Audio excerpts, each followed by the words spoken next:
I had to be pushy to get the answers, to find out what was going on.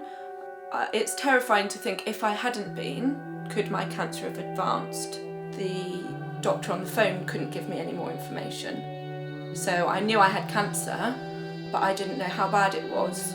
I didn't know if I would be here to see my children go to school.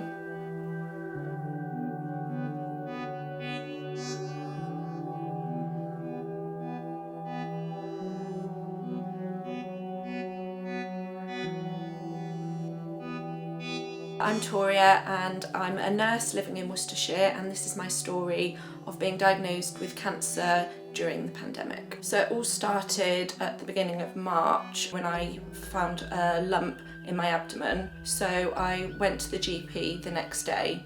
After I had the scans, my GP actually rang me and said, look, good news, it looks like it's benign. We were put into lockdown then. So we were at home with the children, and I just felt like I could feel it growing, and I didn't know if that was my mind, but I was in so much pain, I knew I needed to go in. So I went in, and the next day I had emergency surgery and had the tumour removed. So the weeks went by, I hadn't heard anything after the surgery, and I was told I'd just have a follow-up. And I thought, well, no news is good news, but I will just ring so I can tick it off. So I phoned the doctors and said, I was just checking, they said, had nobody phoned you? And I said, no, I haven't heard anything. So I presumed everything was fine. And he said, actually, I'm really sorry, it's come back that it is malignant. And the doctor on the phone couldn't give me any more information. So it was 5 weeks from my surgery to finding out that it was cancer. And I just needed more information. I needed to know, will I be there to take the boys to school for their first day? Will I be here for my next birthday? You hear about ovarian cancer and how dangerous it can be, and I just needed to know, how bad is it and what are we going to do next? And not having that information was terrifying.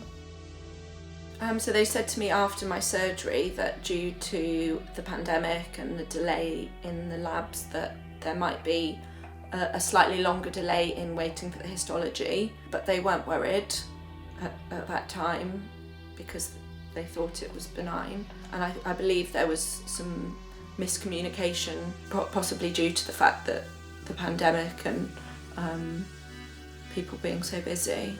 I know how busy the nurses and doctors are working, but I knew I had to be pushy to get the answers, to find out what was going on.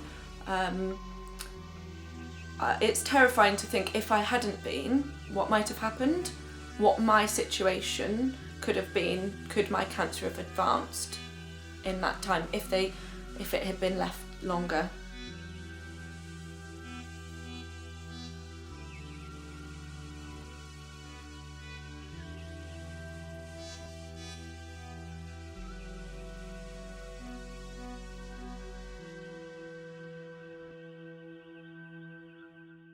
So I started my treatment at the start of June. I had to go on my own. I had to be dropped at the door.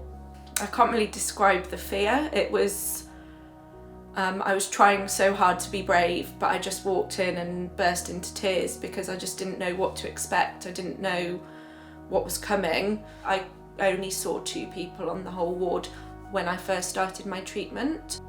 I just found it really upsetting, thinking all these people who should be here in these beds next to me are not. People are missing out on their treatment and they are not getting what they need because of COVID.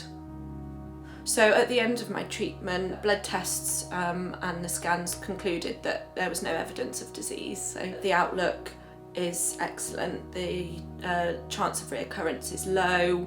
I know I was extremely lucky to be able to have that treatment, but I feel like it's just not fair that other people are not having that. Go and get looked at, even if you feel worried about the virus, put a mask on, go down and ask to be seen, phone up, keep phoning. If you don't get through the first time, they are extremely busy, but don't give up. Whatever it is, just go. And if you're not happy with what they tell you, go again and go again until you know it's okay.